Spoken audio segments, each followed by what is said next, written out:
प्यारे भाई बहनों, ओम शांति। आज हम सब मिलकर बाबा की मुरली का मंथन करेंगे। ओम शांति। ये मुरली है 18 दिसंबर 2025 की। और आज की मुरली मतलब एक तरह से आत्मा के मेकओवर की पूरी गाइड है। हाँ बिल्कुल, कैसे आत्मा अपनी खोई हुई सुंदरता, अपनी असली पहचान वापस पाती है। सही कहा। तो चलिए आज इस पूरी प्रक्रिया में गोता लगाते हैं और देखते हैं इसमें हमारे लिए क्या खास खजाना छिपा है। जरूर। मुरली का जो मुख्य शीर्षक है वो अपने आप में ही बहुत कुछ कह देता है।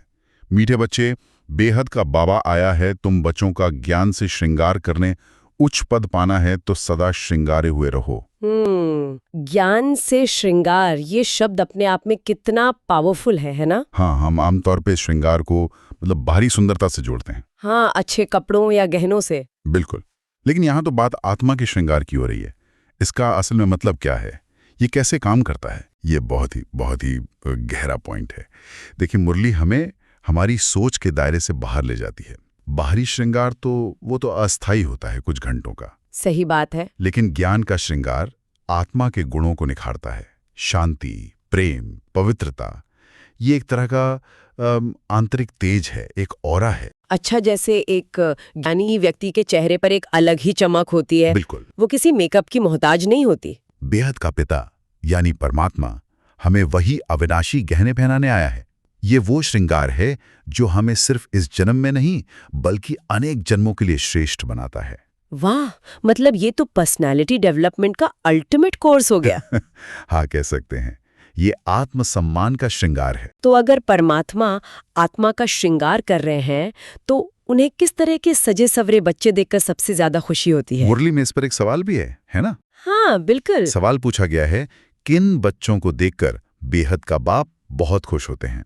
और जवाब बहुत प्रैक्टिकल है। क्या जवाब है? पिता उन बच्चों को देखकर खुश होते हैं जो सेवा के लिए मतलब हमेशा तैयार रहते हैं, जो सिर्फ ज्ञान सुनते नहीं है, उसे जीवन में उतारते भी हैं। हाँ, उसे जीवन में उतारकर दूसरों को भी रास्ता दिखाते हैं। और यहाँ दो पिताओं की बात भी समझनी होगी, अलौकिक और पारलौकिक। एकदम सही।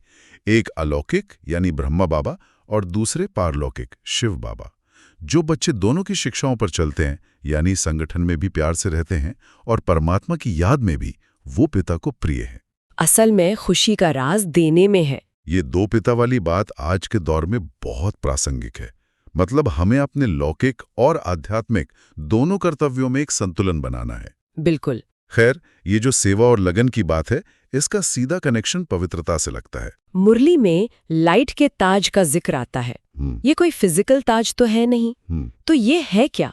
लाइट का ताज पवित्रता का प्रतीक है। अच्छा। ये एक तरह की ऊर्जा है, एक वाइब्रेशन है जो आत्मा के चारों ओर बन जाती है। जब हम अपने विचारों, शब्दों और कर्मों में पवित्रता धारण करते हैं तो आत्मा हल्की हो जाती है, उसका तेज बढ़ जाता है। तो यही वो ताज है जो दिखाई नहीं देता पर महसूस होता है। हाँ बिल्कुल। और घर वापसी की कुंजी भी यही है। मुक्ति धाम यानी आत्माओं का घर, परम धाम, वो एक संपूर्ण पवित्र दुनिया है। वहां कोई भी अपवित्र आत्मा प्रवेश नहीं कर सकती। ठीक है। इसीलिए पिता कहते हैं कि पहले इस ज्ञान योग से पवित्र बनो, तभी मैं तुम्हें वापस घर ले जा सकूंगा। आत्माओं की इस वापसी की यात्रा को ही मुरली में बड़े प्यार से शिव की बारात कहा गया है। एक मिनट, यहाँ रुकते हैं। ये सुनने में जितना सुंदर लगता है उतना ही चुनौतीपूर्ण भी होगा, खासकर जो गृहस्थ जीवन में है।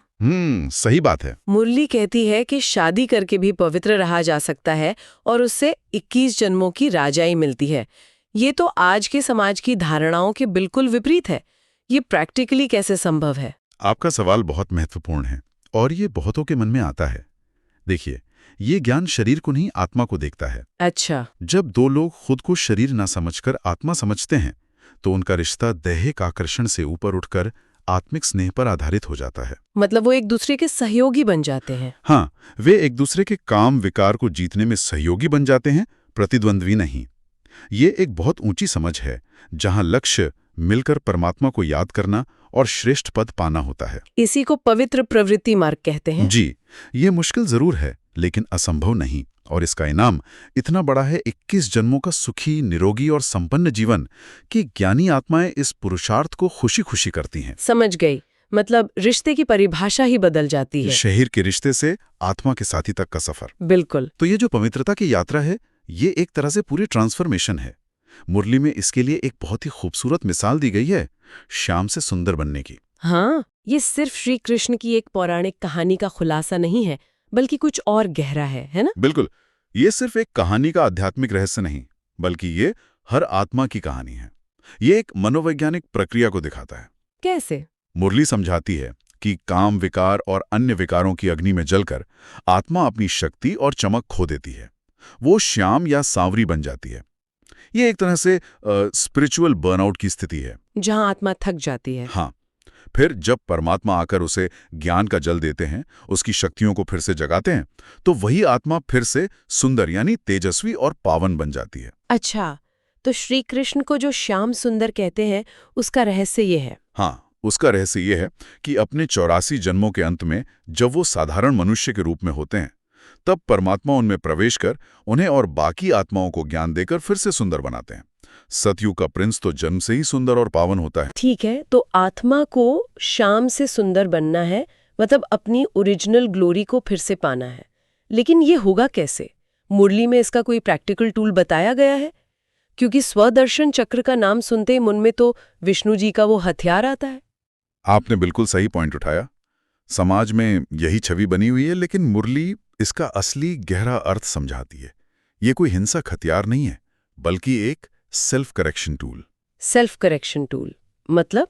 इसे ऐसे समझें कि स्वदर्शन चक्र एक तरह का मेंटल रिप्ले है, आत्मचिंतन का चक्र है, स्व का दर्शन करना। ओके। इसमें आत्मा अपने 84 जन्मों के चक्र को बुद्धि में फिराती है कि मैं पहले सतयुग में देवी देवता थी, फिर त्रेता, द्वापर और कलयुग में कैसे मेरी शक्तियां कम होती गईं, और अब संगम युग में फिर से पिता से शक्ति लेकर मुझे वापस देवता बनना है। और जब ये ज्ञान बुद्धि में घूमता है तो विकर्मों का बोध होता है और योग की अग्नि से वो पाप कटते हैं। तो ये लड़ाई बाहर किसी से नहीं, बल्कि अपने अंदर के 5 विकारों से है। काम, क्रोध, लोभ, मोह, अहंकार। एकदम सही।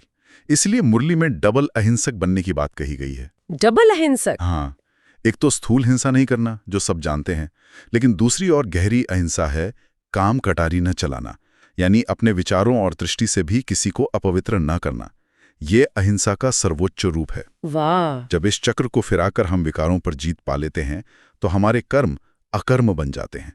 मतलब ऐसे कर्म जिनसे कोई पाप नहीं बनता, क्योंकि उनके पीछे की मंशा और चेतना शुद्ध होती है। ये सब ज्ञान वाकई सोचने का नजरिया बदल देता है, यहाँ तक कि जीवन मृत्यु के बारे में भी।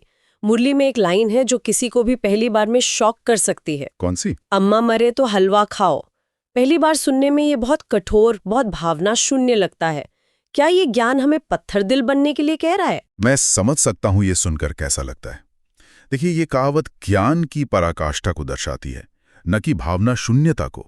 इसका गहरा अर्थ क्या है फिर? इसका गहरा अर्थ ये है कि जब हमें ये पक्का निश्चय हो जाता है कि आत्मा तो अजर, अमर, अविनाशी है, उसने तो बस एक पुराना जर्जर शरीर रूपी वस्त्र छोड़ा है और अपनी आगे की यात्रा के लिए नया वस्त्र धारण कर लिया है। बिल्कुल।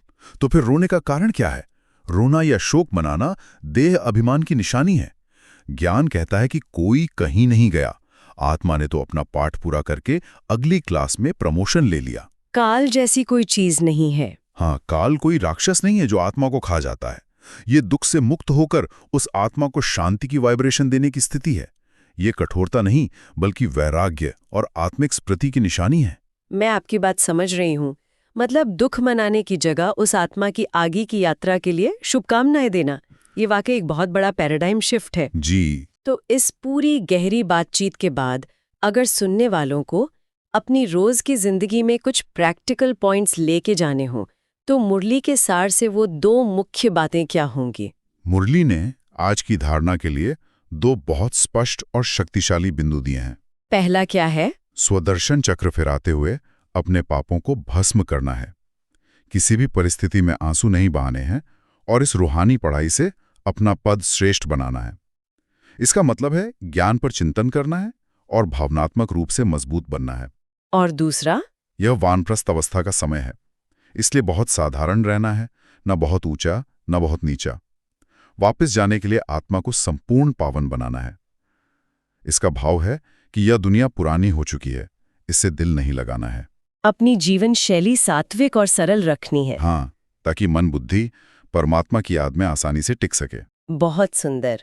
और आज का वरदान क्या है? उसमें मोल्ड होने की बात कही गई है, जो आज की दुनिया में एक बहुत बड़ी स्किल है। हाँ, वरदान है सदा मोल्ड होने की विशेषता से संपर्क और सेवा में सफल होने वाले सफलता मूर्त भाव। इसका क्या भाव है? इसका भाव है कि जो समय और परिस्थिति के अनुसार खुद को ढाल लेता है, वही असली सोना है।